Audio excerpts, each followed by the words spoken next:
Shalom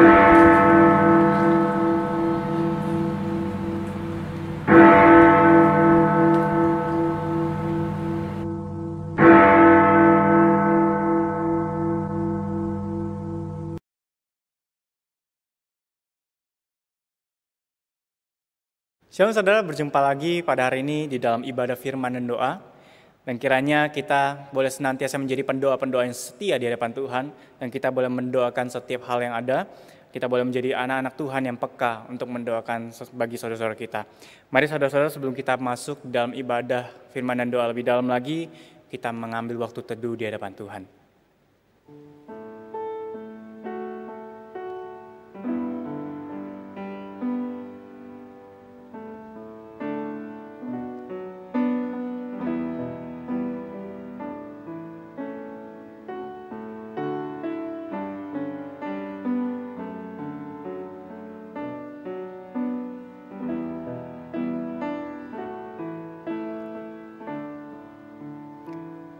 Amin. Saudara, tidak pernah berhenti rahmat dan kasih Tuhan kepada kita yang sungguh-sungguh boleh membuat kita semakin hari setiap hari bergantung pada Tuhan, dan bahkan terlebih lagi kita boleh bersuka cita di hadapan Tuhan. Mari sama-sama saudara kita naikkan pujian dari KPPK nomor yang ke-22, Sukacita Ku Sembahkan.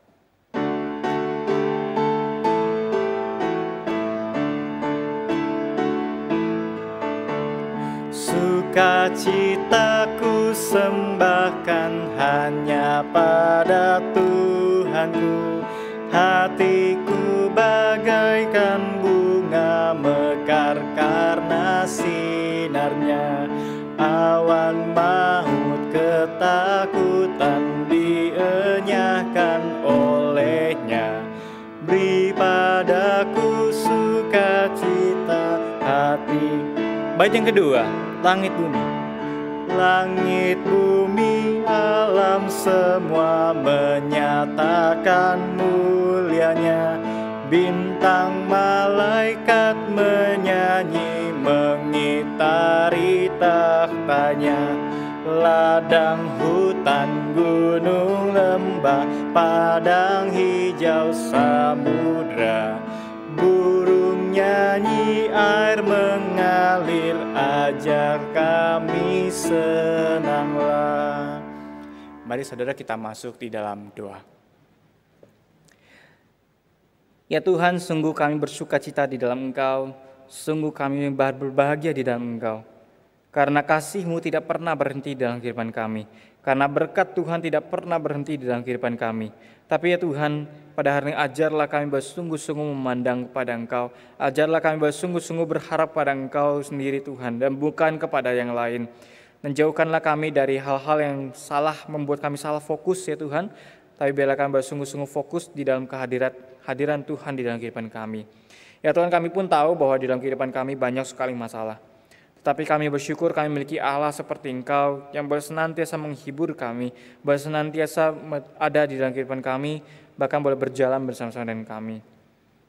Pada hari kami juga berdoa Tuhan menyerahkan setiap hal-hal yang mungkin pada sebentar nanti juga akan kami naikkan.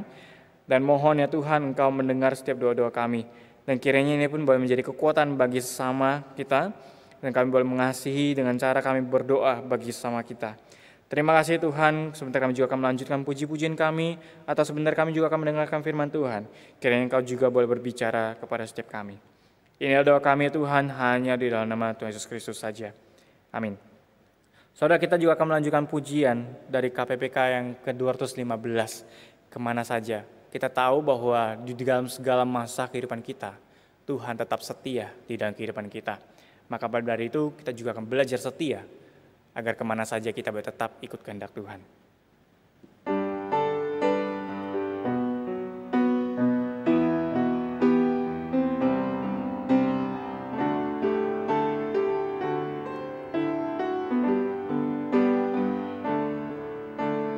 Kemana saja ku telah sedia, pimpinanmu tak akan pernah salah.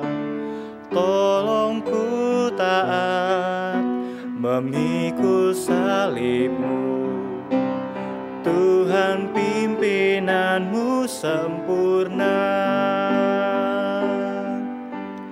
Dalam kota besar atau dalam rimba, jiwa sama berharga di matamu. Kemana saja ku telah sedia, ku mau cinta yang dicinta. Sekali lagi kita ingat pujian, kemana saja. Kemana saja ku telah sedia, pimpinanmu tak akan pernah salah. Tolong ku taat memikul salibmu.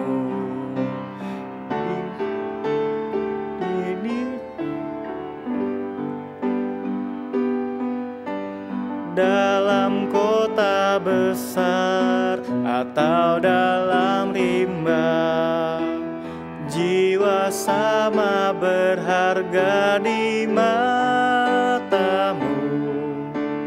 Kemana saja ku telah sedia, ku mau cinta yang dicintamu.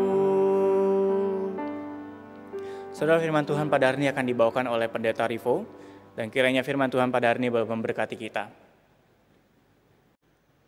Bapak, Ibu, Saudara-saudara yang dikasihi Tuhan, pada hari ini kita akan bersama-sama untuk merenungkan satu kebenaran firman Tuhan. Di dalam rangka kita boleh bersama-sama memasuki akan bulan misi pekabaran Injil. Satu kebenaran firman Tuhan yang saya rindu untuk dibagikan kepada Bapak, Ibu, Saudara-saudara, diambil di dalam Injil Yohanes, pasal yang keempat, ayat yang ke-31. Demikianlah bunyi firman Tuhan. Injil Yohanes pasal yang keempat, ayat yang ke-31. Sementara itu murid-muridnya mengajak dia, katanya, "Rabi, makanlah." Akan tetapi ia berkata kepada mereka, "Padaku ada makanan yang tidak kamu kenal." Maka murid-murid itu berkata seorang kepada yang lain, "Adakah orang yang telah membawa sesuatu kepadanya untuk dimakan?" Kata Yesus kepada mereka, "Makananku ialah melakukan kehendak Dia yang mengutus aku dan menyelesaikan pekerjaannya. Bukankah kamu mengatakan 4 bulan lagi tibalah musim menuai? Tetapi aku berkata kepadamu, lihatlah sekelilingmu dan pandanglah ladang-ladang yang sudah menguning dan matang untuk dituai. Sekarang juga penuai telah menerima upahnya dan ia mengumpulkan buah untuk hidup yang kekal.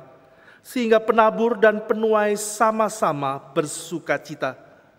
Sebab dalam hal ini benarlah peribahasa, yang seorang menabur dan yang lain menuai. Aku mengutus kamu untuk menuai apa yang tidak kamu usahakan. Orang lain berusaha dan kamu datang memetik hasil usaha mereka." Dan banyak orang Samaria dari kota itu telah menjadi percaya kepadanya karena perkataan perempuan itu, yang bersaksi, "Ia mengatakan kepadaku segala sesuatu yang telah kuperbuat." Ketika orang Samaria itu sampai kepada Yesus, mereka meminta kepadanya supaya ia tinggal pada mereka, dan ia pun tinggal di situ 2 hari lamanya. Dan lebih banyak lagi orang yang menjadi percaya karena perkataannya. Dan mereka berkata kepada perempuan itu, "Kami percaya, tetapi bukan lagi karena apa yang kau katakan, sebab kami sendiri telah mendengar Dia, dan kami tahu bahwa Dialah benar-benar Juru Selamat dunia." Sedemikian jauh pembacaan firman Tuhan. Yang berbahagia adalah mereka yang membaca dan yang terus melakukan firman itu di dalam kehidupannya hari lepas hari. Bapak, Ibu, Saudara-saudara sekalian, tentu kita percaya bahwa kita bisa hidup sehat jikalau kita memiliki atau kita mengkonsumsi makanan-makanan yang sehat. Tetapi hidup kita akan terganggu ketika kita mengkonsumsi makanan-makanan yang hanya itu saja. Hanya satu jenis makanan. Hidup kita menjadi tidak sehat kalau makanan yang kita konsumsi juga adalah makanan yang tidak sehat.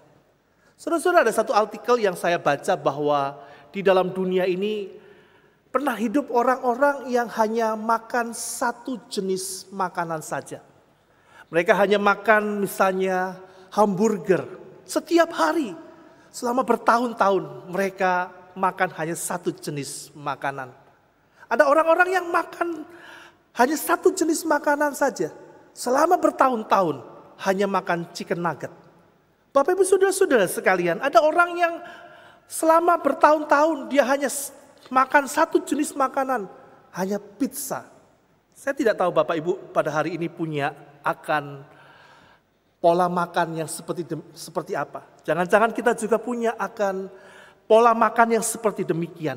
Orang-orang yang seperti demikian itu saudara-saudara sebetulnya mereka memiliki akan satu penyakit yang disebut dengan selective eating disorder. Yaitu hanya makan satu jenis makanan saja selama bertahun-tahun dan mereka sudah dikatakan oleh dokter bahwa pola hidup mereka yang seperti demikian akan mengganggu akan metabolisme tubuh mereka sehingga badan mereka menjadi sangat terganggu. Nah Bapak Ibu saudara-saudara sekalipun makanan yang sehat, makanan yang bergizi itu sesuatu yang kita perlukan. Makanan yang berubah-ubah, bervariasi itu sangat kita perlukan. Namun menarik sekali saudara-saudara, di dalam bagian firman Tuhan ini, di dalam ayat yang ke-34. Di situ Tuhan Yesus berbicara tentang makanan. Tuhan Yesus mengatakan makananku ialah melakukan kehendak Dia yang mengutus aku dan menyelesaikan akan pekerjaannya. Tuhan Yesus di sini sedang berbicara ada satu makanan yang menjadi makanannya, yaitu makanannya adalah melakukan kehendak Tuhan, kehendak Allah yang mengutus akan Dia. Bapak Ibu saudara-saudara sekalian, perhatikan sebelumnya murid-murid itu bertanya kepada Tuhan Yesus, "Rabi, mari makanlah." Murid-murid mengatakan seperti demikian karena murid-murid ingin supaya Yesus menikmati makan bersama-sama dengan mereka. Tetapi Tuhan Yesus mengatakan kepada para murid-murid, "Padaku ada makanan yang tidak engkau kenal." Bapak Ibu saudara-saudara, di sini bukan berarti Tuhan Yesus itu tidak makan makanan jasmani. Tuhan Yesus bisa lapar, Tuhan Yesus bisa haus. Tetapi di sini Tuhan Yesus tidak berbicara tentang makanan jasmani. Tetapi Tuhan Yesus di sini lebih penting lagi berbicara tentang makanan rohani. Yaitu melakukan akan kehendak Allah. Melakukan kehendak Bapa yang mengutus akan Dia. Bapak Ibu saudara-saudara, kita perhatikan apa yang dimaksudkan Tuhan Yesus di dalam bagian ini. Di dalam ayat 35 Tuhan Yesus mengatakan bahwa lihatlah sekelilingmu, pandanglah ladang-ladang yang sudah menguning dan matang untuk dituai. Rupanya inilah yang menjadi makanan Tuhan Yesus. Inilah yang menjadi apa yang dihidupkan di dalam hidupnya. Yaitu untuk senantiasa memikirkan dan juga menggenapkan akan misi Tuhan. Menjangkau jiwa-jiwa yang belum percaya kepada Tuhan. Bapak Ibu saudara-saudara sekalian, pada hari ini gereja kita ada di dalam bulan misi pekabaran Injil. Saudara-saudara, hari Minggu nanti kita akan bersama-sama berkomitmen untuk boleh memberikan persembahan yang terbaik kepada Tuhan. Untuk kita boleh mempersembahkan hidup kita untuk memberitakan akan Injil Tuhan. Bapak Ibu saudara-saudara sekalian, apa arti daripada perkataan Tuhan Yesus di dalam bacaan firman Tuhan bagian ini? Saudara-saudara, Tuhan Yesus mengatakan makananku adalah melakukan kehendak Allah. Makananku adalah mengerjakan akan misi Allah. Karena ladang-ladang sudah menguning dan matang untuk dituai. Itu artinya saudara-saudara, Tuhan Yesus sedang mengarahkan hidup kita, mengarahkan diri kita, mengarahkan hati kita, mengarahkan gerejanya untuk menjadi pembawa-pembawa berita Injil. Tuhan Yesus sedang mengarahkan kita untuk kita memiliki pikiran Tuhan, yaitu pikiran tentang misi. Bapak Ibu saudara-saudara sekalian, ketika kita belajar daripada Injil Yohanes, Injil Yohanes adalah Injil yang begitu kental berbicara tentang kristologi, ajaran tentang Kristus. Dan inilah yang menjadi topik utama, yaitu bagaimana Yohanes ingin kita mengenal siapakah Kristus. Itulah kristologi, ajaran yang benar tentang Kristus. Tetapi saudara-saudara, bahwa kristologi, ajaran tentang Kristus, itu tidak pernah boleh lepas dari apa yang disebut dengan misiologi. Misiologi itu adalah berbicara tentang misi Allah yang ingin menjangkau dunia, menjangkau orang-orang yang berdosa.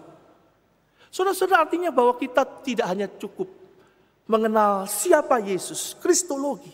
Kita tidak hanya perlu hanya mengenal akan karya Kristus, apa yang dia lakukan, apa yang dia kerjakan.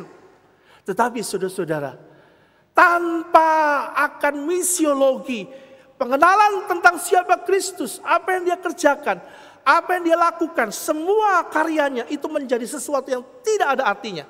Karena Tuhan Yesus sendiri mengatakan bahwa makananku ialah melakukan kehendak Bapakku yang di surga, yaitu untuk boleh menjangkau akan jiwa-jiwa.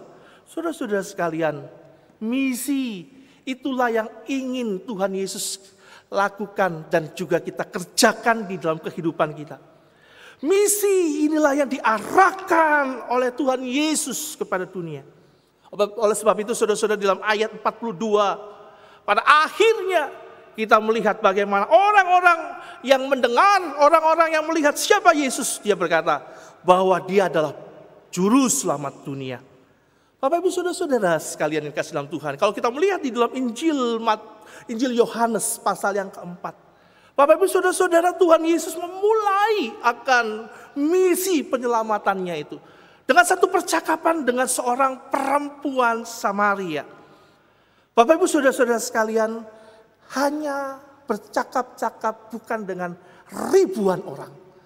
Tetapi misi yang pertama dilakukan itu kepada seorang perempuan Samaria. Hanya satu orang, saudara. Hanya satu orang, dan kemudian itu kemudian menyebar. Ya, pada akhirnya dikatakan bahwa orang mengatakan, oh dia adalah betul-betul sang juru selamat, Mesias itu sendiri. Bapak Ibu saudara-saudara sekalian, dari satu orang ini, bahkan orang ini bukanlah seorang pria, tetapi seorang perempuan, gender yang tidak dihargai pada zaman itu. Gender yang sama sekali tidak pernah dipandang oleh orang-orang karena dia adalah seorang wanita Samaria. Tetapi saudara-saudara, Tuhan Yesus di sini mengajarkan bahwa penginjilan, misi itu harus senantiasa kita berpikiran luas. Bukan hanya berpikiran terlalu sempit.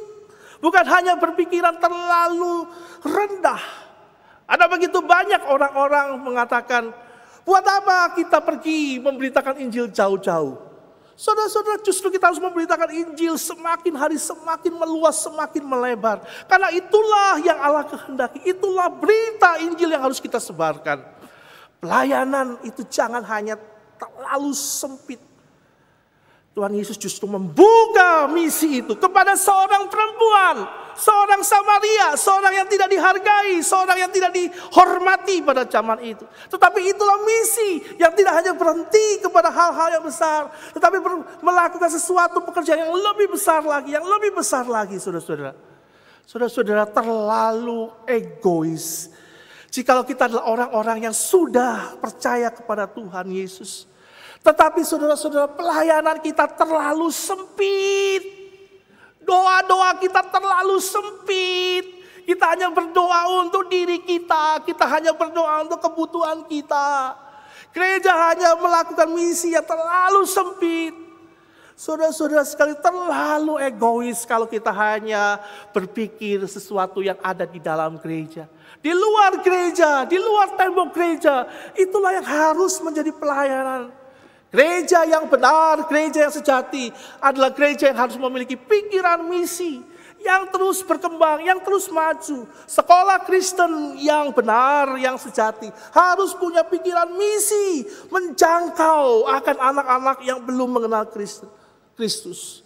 Lembaga Kristen yang benar harus memiliki akan jiwa misi. Bahkan keluarga-keluarga Kristen yang benar, yang sejati harus punya pikiran misi.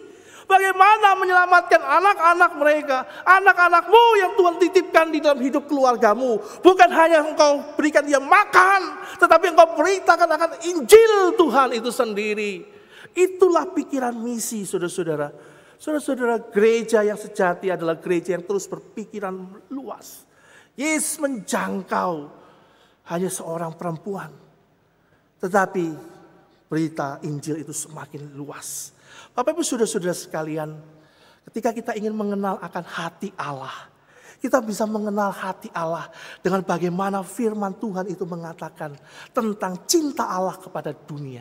Bapak Ibu saudara-saudara sekalian, Injil Yohanes adalah Injil yang paling banyak memakai kata dunia. Dalam terjemahan aslinya, dunia itu adalah kosmos. Ya. Dunia itu adalah kata kosmos. Itu dipakai di dalam Injil Yohanes. Itu ada 75 kali. Di dalam seluruh perjanjian baru, kata dunia itu ada 186 kali. Saudara-saudara, kata terang itu saudara-saudara di dalam Injil Yohanes ada 35 kali. Tetapi ketika Tuhan Yesus mengatakan tentang dunia, firman Tuhan berbicara tentang dunia itu ada 75 kali. Apa arti kata dunia ini saudara-saudara? Yang pertama, dunia itu berbicara tentang global atau bumi itu sendiri. Yang kedua saudara-saudara, dunia di dalam firman Tuhan itu berbicara tentang sistem dan kuasa kegelapan yang bertentangan kepada Tuhan.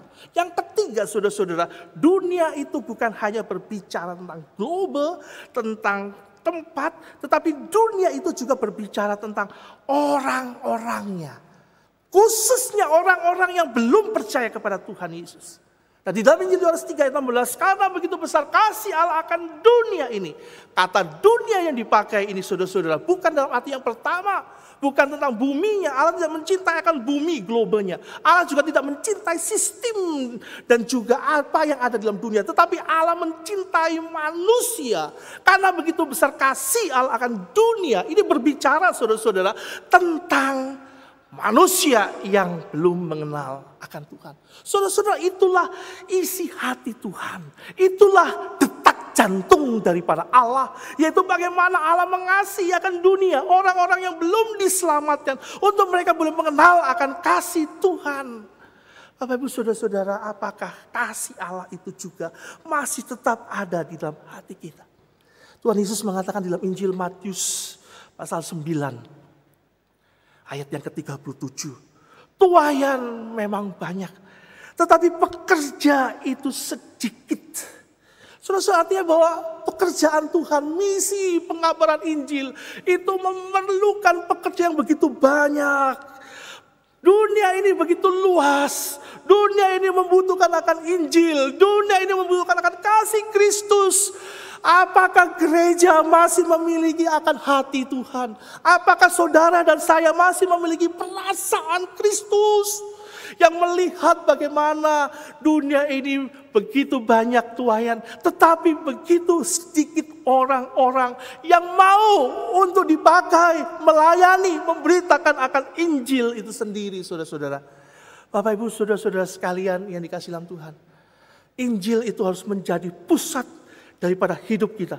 Karena Allah menjadikan Injil, kasihnya kepada dunia itu sebagai pusat yang utama yang harus dikerjakan oleh setiap orang percaya. Bapak Ibu saudara-saudara, satu pertanyaan yang menjadi refleksi buat hidup kita hari ini. Bagaimanakah hidup kita? Apakah kita sudah tergerak dengan gerakan hati Allah? Untuk boleh memberitakan Injil itu sendiri. Untuk boleh menyampaikan akan berita akan siapakah Kristus itu kepada dunia. Bapak Ibu saudara-saudara sekalian, saya ingin menggambarkan akan keadaan gereja hari ini. Saudara-saudara, keadaan gereja, kalau saya boleh gambarkan, ibarat sebuah rumah sakit. Rumah sakit yang begitu baik, rumah sakit yang begitu sangat penuh dengan fasilitas yang baik. Bapak Ibu Saudara-saudara, namun satu ketika di dalam rumah sakit itu ada sekitar 300 pasien. Ada 300 pasien yang tinggal untuk dirawat di tempat itu. Saudara-saudara, tapi satu ketika subuh sekitar pukul 4, saudara-saudara, rumah sakit yang baik itu tiba-tiba terbakar. Tiba-tiba pasien-pasien yang saat itu sedang sekarat yang membutuhkan pertolongan. Mereka mengalami akan luka bakar, ada yang juga meninggal. Dan yang meninggal dari 300 pasien itu ada sekitar 250 pasien. Ada 50 pasien yang kemudian luka-luka dan sisanya adalah yang selamat. Apa yang terjadi, saudara-saudara? Hal yang sangat ironis terjadi. Kenapa sampai begitu banyak 250 korban jiwa? Hal yang ironis terjadi adalah karena pada saat itu ketika rumah sakit itu sedang terjadi kebakaran yang begitu hebat, para dokter, para staf rumah sakit, perawat, mereka adalah orang-orang yang pertama kali menyelamatkan diri. Saudara-saudara, bagaimana perasaan kita? Kalau di situ ada seorang yang kita cintai, kalau di salah satu tempat di ranjang rumah sakit itu ada seorang ayah yang kita cintai dan dia harus terbakar hidup-hidup, bagaimana perasaan kita? Bukankah kita akan langsung menghakimi para dokter? Kita langsung menghakimi para perawat. Kerjanya tidak baik, kerjanya tidak becus dan sebagainya macamnya. Saudara-saudara, sebelum kita menghakimi, sebelum kita mengevaluasi, mengkuliti akan mereka, mari kita jujur di hadapan Tuhan. Bukankah sebuah rumah sakit yang terbakar dan begitu banyak korbannya itu? Itulah gereja pada hari ini. Saudara-saudara, bukankah gereja sama seperti sebuah rumah sakit yang harusnya menjadi tempat untuk orang mendapatkan pertolongan ketika dia sulit, ketika dia susah. Gereja seharusnya menjadi pintu pertama untuk boleh mengobati orang-orang yang sakit secara mental, secara rohani. Tapi kita bukan menjadi gereja yang menyelamatkan. Justru kita menutup pintu bagi orang-orang yang membutuhkan. Apakah itu disebut dengan gereja? Apakah itu sebagai gereja yang sejati? Itu bukanlah gereja, saudara-saudara. Kita bukankah juga sebagai seorang dokter, pendeta sebagai seorang dokter yang berjaga. Perawat mungkin itu adalah gambaran setiap para majelis jemaat, setiap para pelayan-pelayan aktivis. Tapi di mana mereka ketika gereja membutuhkan? Di mana mereka ketika ada sesuatu yang terjadi di tengah-tengah kehidupan? Bapak Ibu saudara-saudara sekalian, apakah hati kita betul-betul berdenyut dengan keras sesuai dengan denyutan hati Allah? Apakah hati kita seirama, selaras dengan denyutan hati Allah bagi dunia ini, bagi orang-orang yang berdosa? Seberapa di antara kita yang masih bersikap egois, keras kepala, keras hati, dan kita tidak pernah memikirkan akan orang-orang, entah itu mungkin adalah popo kita, mungkin kita itu adalah akung, mungkin kita adalah saudara-saudara kita, enso atau siapapun kita, saudara-saudara. Pernahkah kita memikirkan akan mereka sebagai orang-orang yang harus dimenangkan bagi Injil, harus diberitakan akan kebenaran firman Tuhan? Saudara-saudara, memberitakan Injil bukanlah berarti saudara harus menjadi seorang pendeta. Memberitakan Injil bukanlah saudara harus melakukan hal-hal yang mungkin luar biasa. Tapi memberitakan Injil adalah kita memberitakan akan firman Tuhan itu di dalam hal-hal yang sederhana. Beberapa waktu yang lalu, saya ingin untuk boleh membersihkan sebuah alat vacuum cleaner. Dan biasa saya memakai satu jasa orang yang membersihkan akan vakum cleaner itu. Dan pada waktu saya memanggil orang ini, saudara-saudara, lalu kemudian petugasnya mengatakan, oh Pak minta maaf. Orang yang biasa bekerja, dia sudah di PHK. Sudah gak kerja lagi. Tapi Bapak, kalau mau panggil orang itu, bisa Pak, nanti saya bantu. Lalu saya bilang bagaimana bayarnya, bagaimana nanti quality controlnya dan sebagainya. Oh beres Pak, bagus. Pada saat saya dengar bahwa orang ini sudah di PHK. Ada satu perasaan tidak tenang di dalam hati saya. Ada satu kegelisahan di dalam hati saya. Dan saya tahu orang ini adalah orang yang belum kenal Injil. Belum tahu siapa Kristus. Saudara-saudara, ketika orang itu datang dengan kesepakatan waktunya, Tuhan menggerakkan hati saya. Tuhan menggerakkan sesuatu yang di dalam hati saya. Berikan apa yang kamu punya. Berikan sesuatu kepada orang ini. Hal yang kecil. Hal yang hitungannya tidak sampai jutaan. Tapi hal yang sederhana. Kita berikan kepada dia sebuah sembako. Saya berikan sembako kepada orang ini. Saudara-saudara, kita bisa menjadi berkat ketika Tuhan itu menggerakkan hati kita. Ada gerakan, ada denyutan hati yang kecil apapun. Saudara lakukan itu. Karena itu yang Tuhan mau. Berita Injil harus tersebar. Orang-orang yang belum mengenal Tuhan harus menjadi percaya kepada Tuhan. Dan itulah menjadi tanggung jawab saudara dan saya. Yang kedua, saudara-saudara, di dalam bagian ini, Tuhan Yesus bukan hanya mengatakan, makananku adalah melakukan akan kehendak Allah. Tapi Tuhan Yesus mengatakan di dalam bagian ini, bukalah matamu, lihatlah, pandanglah sekelilingmu. Tuhan Yesus ingin mengarahkan apa di dalam bagian ini? Yang kedua, di dalam bagian ini Tuhan Yesus mengarahkan kita kepada satu pikiran yang memikirkan pikiran Allah.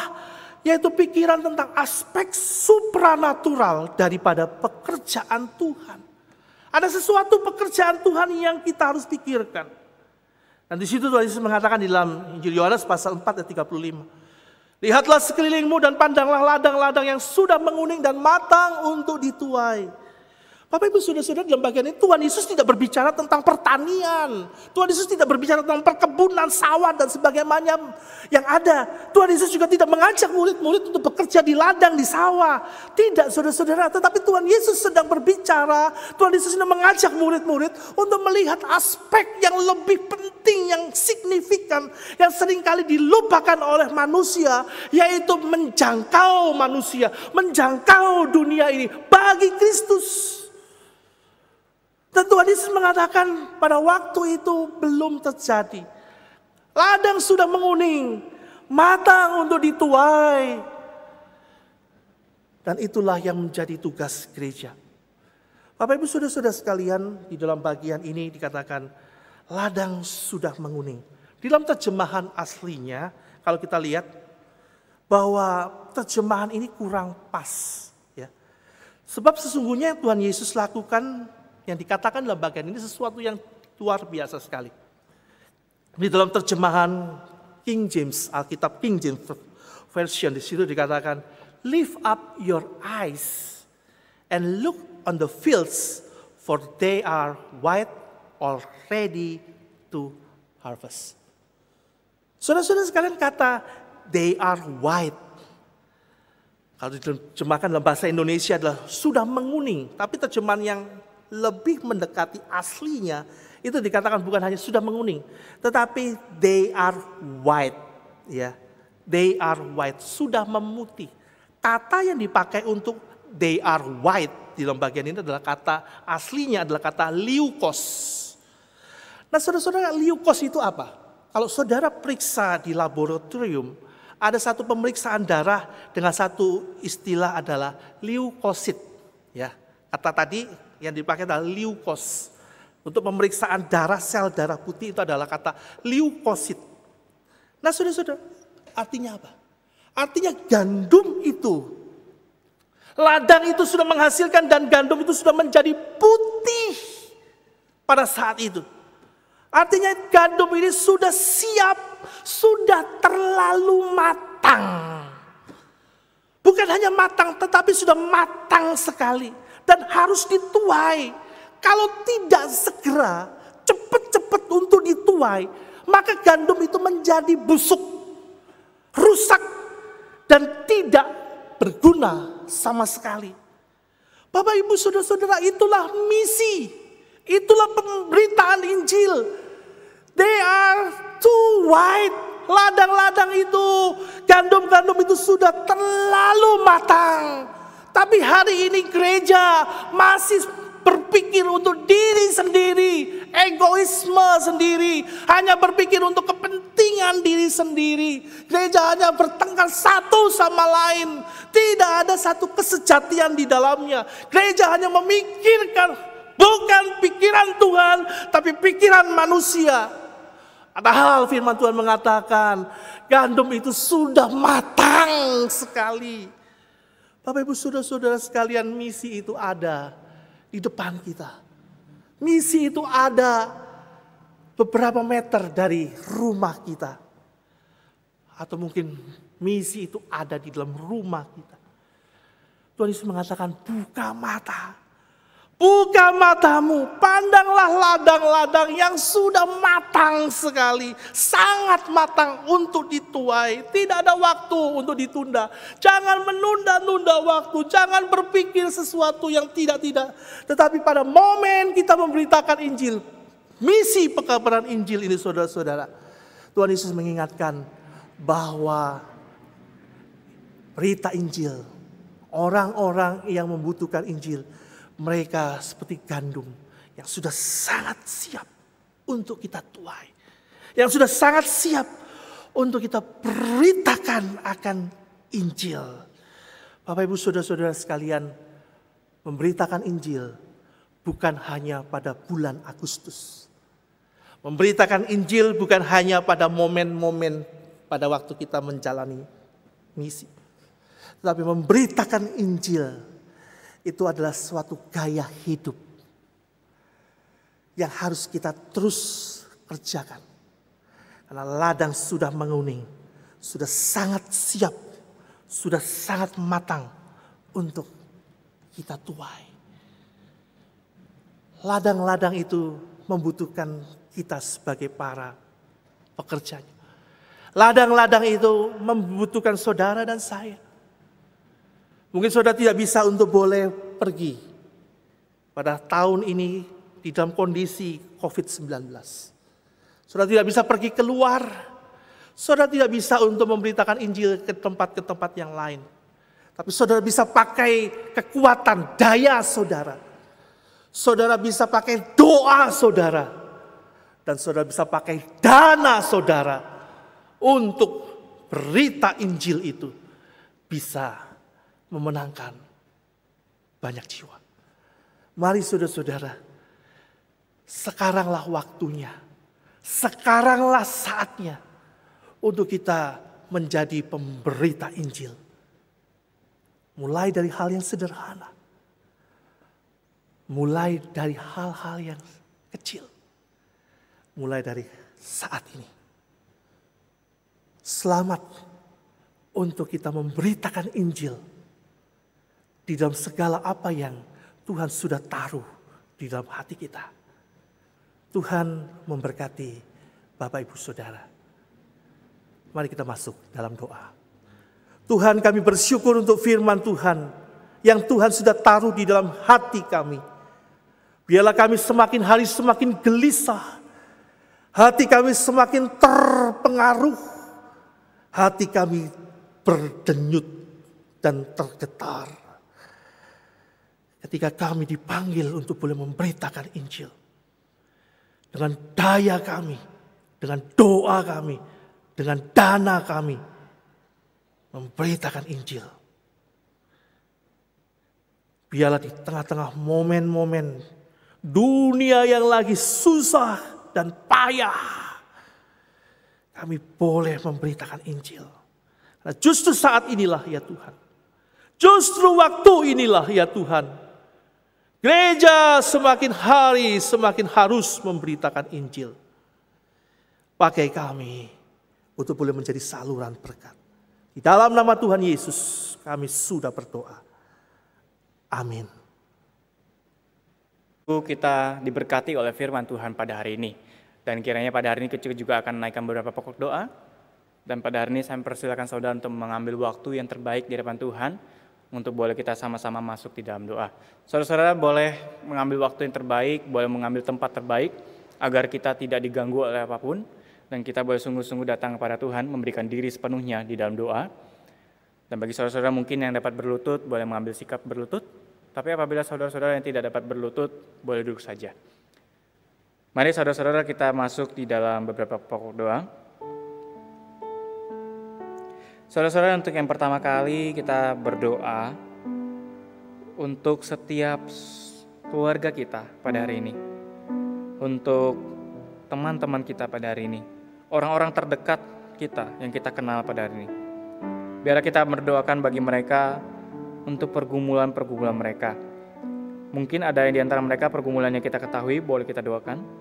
Tapi apabila kita tidak tahu, biarlah kita mendoakan bagi mereka.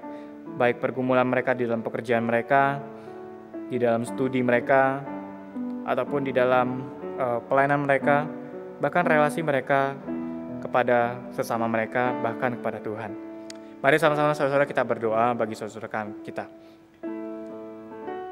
Tuhan, pada hari ini kami berdoa menyerahkan untuk saudara-saudara kita pada hari ini yang memiliki pergumulan tertentu yang mungkin pada hari ini kami ketahui ataupun yang pada hari ini kami tidak ketahui.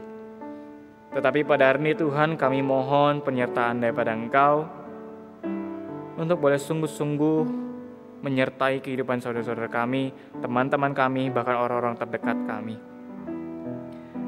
Ya Tuhan, Engkau berikan mereka kekuatan, berikan penghiburan bagi mereka di dalam pekerjaan mereka, di dalam studi mereka, agar mereka bersungguh-sungguh melakukan pekerjaan mereka, menjalani studi mereka seperti untuk Tuhan dan bukan untuk manusia, dan mereka bersungguh-sungguh menjalani dalam kehidupan mereka dan penuh ucapan syukur kepada Tuhan.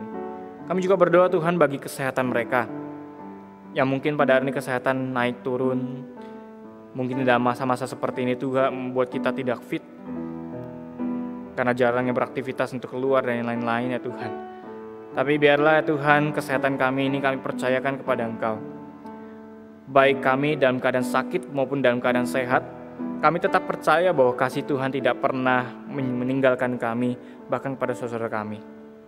Untuk kami yang mungkin dalam keadaan sakit ya Tuhan, biarlah kami bersungguh-sungguh memandang pada Engkau dan berharap pada Engkau. Tapi apabila kami dalam keadaan sehat, biarlah kami menjalani aktivitas kami dalam hari lepas hari, bersungguh-sungguh memandang pada Engkau dan berharap pada Engkau, bergantung pada Engkau. Ya Tuhan, kami juga berdoa untuk di dalam pergumulan relasi setiap saudara-saudara kami. Mungkin mereka memiliki pergumulan untuk berbicara kepada setiap orang lain, untuk berhadap pada setiap orang lain, untuk bertemu secara pribadi kepada orang-orang lain ya Tuhan. Tapi biarlah ya Tuhan, pada hari ini pergumulan mereka boleh sungguh-sungguh ditaruh di hadapan Engkau. Baik mereka memiliki konflik satu dengan yang lain ya Tuhan. Biarlah kasih setia Tuhan daripada Tuhan boleh tercurah di dalam kehidupan setiap kami, sehingga hal ini pun dapat menjadi pemancar kepada setiap saudara-saudara kami, bahkan sesama kami, dan sesama kami boleh merasakan kasih yang besar daripada Engkau. Terlebih lagi juga Tuhan, untuk pergumulan kami berhadap pada Engkau ya Tuhan, berelasi pada Engkau. Mungkin banyak sekali gangguan, mungkin banyak sekali halangan ya Tuhan. Tapi biarlah pada hari ini kami berdoa menyerahkan diri kami dan berharap daripada Engkau, agar semakin hari kami boleh mengasihi Engkau. Terima kasih ya Tuhan. Saudara, sebelum kita masuk di dalam pokok doa yang kedua dan yang ketiga, kita naikkan pujian Yesus, Yesus dengar doaku.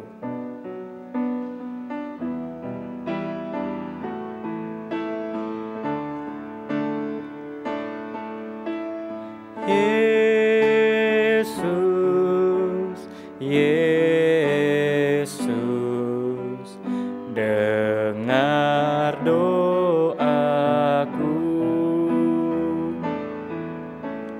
Janganlah Engkau lalui,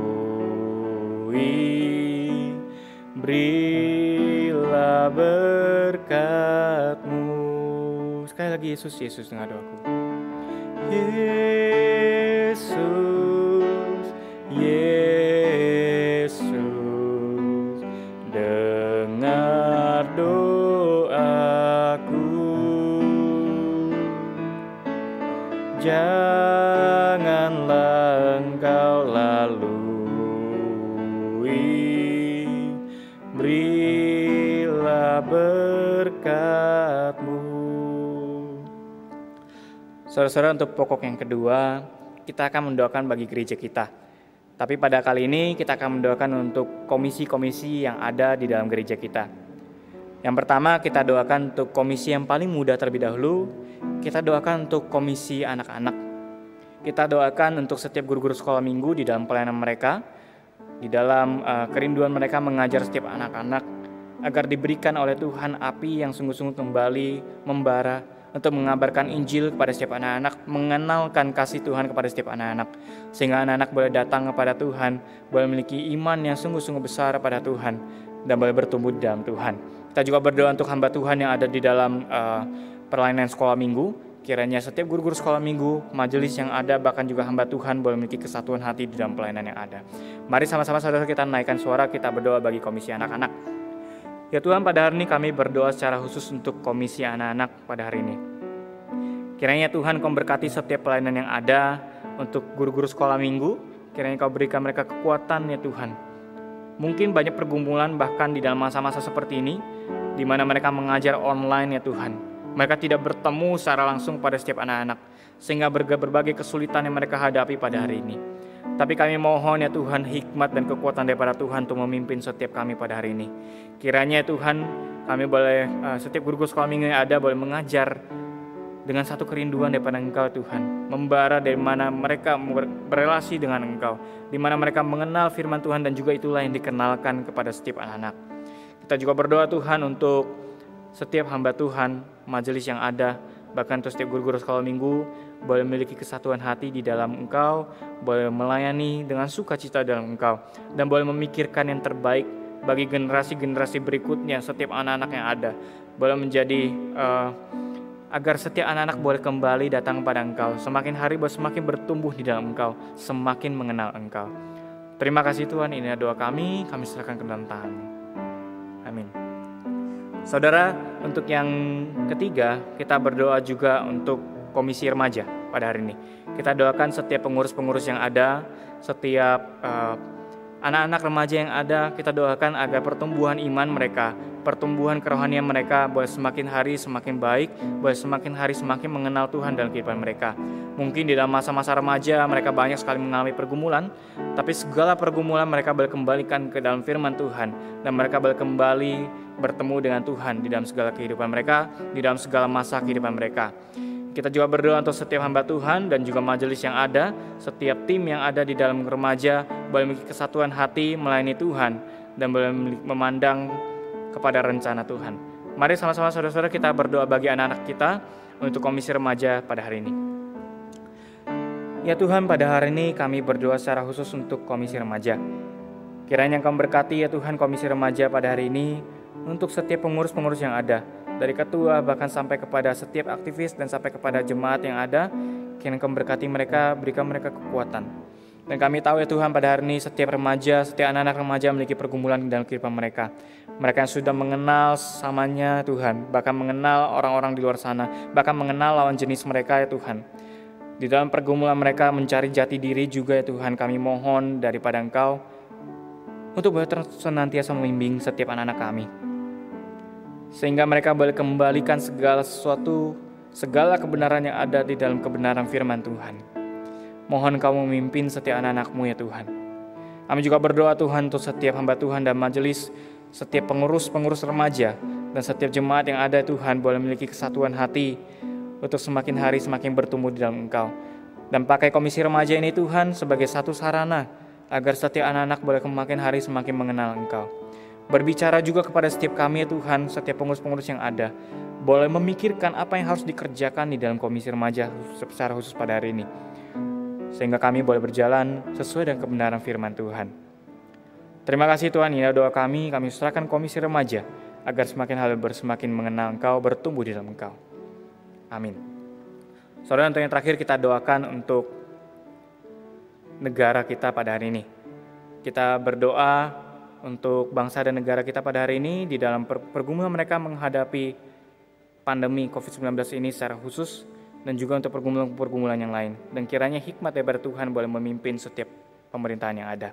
Mari sama-sama saudara kita naikkan suara, kita berdoa. Ya Tuhan, pada hari ini kami juga berdoa untuk pemerintah kami, negara Indonesia secara khusus ya Tuhan. Untuk setiap presiden bahkan sampai kepada pemimpin-pemimpin yang paling di daerah ya Tuhan. Untuk RT dan RW ya Tuhan, semuanya Engkau berikan mereka hikmat, berikan mereka kekuatan di dalam pekerjaan mereka. Dan kami percaya Tuhan bahwa segala pemerintahan yang ada pun tidak mungkin tidak berasal daripada Engkau. Apabila pemerintahan ini boleh berjalan ini pun atas izin dan kehendak Tuhan. Tapi pada hari ini Tuhan, kami sebagai warga negara Indonesia memohon daripada Engkau Tuhan, agar Engkau mencurahkan hikmat kepada setiap pemerintahan yang ada, agar mereka boleh memikirkan yang terbaik untuk menjalani, untuk menanggulangi bahkan pandemi COVID-19 pada hari ini. Mereka boleh memikirkan yang terbaik yang dapat dikerjakan oleh negara kami pada hari ini Tuhan. Terlebih lagi kami juga berdoa Tuhan untuk setiap kami sebagai warga negara Indonesia boleh menjadi teladan, boleh menjadi garam dan terang, agar boleh sungguh-sungguh kami boleh bertanggung jawab sebagai warga negara yang baik, boleh taat kepada setiap pemerintahan yang ada, melakukan yang terbaik untuk membantu pemerintahan kita menghadapi pandemi COVID-19 ini. Kau juga berkati negara kami ini Tuhan, agar semakin hari semakin berjalan di dalam kehendak Tuhan. Dan kerinduan kami, negara kami Indonesia pada hari ini, boleh suatu saat nanti mengenal Engkau sebagai Tuhan dan Juru Selamat. Terima kasih Tuhan, inilah doa kami serahkan ke dalam tangan. Amin. Ya Tuhan, terima kasih atas kesempatan yang Kau berikan bagi kami untuk menaikkan beberapa pokok-pokok doa kami. Dan kiranya pada hari ini Tuhan, kami sungguh-sungguh menyerahkan di hadapan Engkau. Engkau mohon Engkau dengarkan doa kami ya Tuhan. Engkau jawab doa-doa kami sesuai dengan waktu dan kehendak-Mu saja. Hanya di dalam nama-Mu saja kami berucap syukur. Amin. Saudara, kita akan naikkan Bapa terima kasih.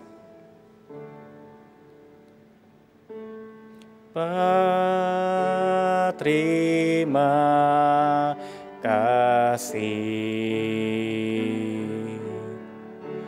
Bapa terima kasih. Bapa di dalam surga, puji terima kasih.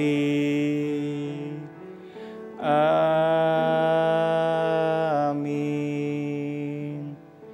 Ibadah firman dan doa selesai, saudara dipersilakan untuk mengambil waktu duduk di hadapan Tuhan. Saudara jangan lupa jam 7:30 malam nanti kita juga akan ada PA online bersama, dan link juga sudah dibagikan di dalam grup gereja, dan kita boleh mengikuti PA online ini bersama untuk kita semakin hari semakin mengenal Tuhan dan bertumbuh bersama. Tuhan Yesus memberkati.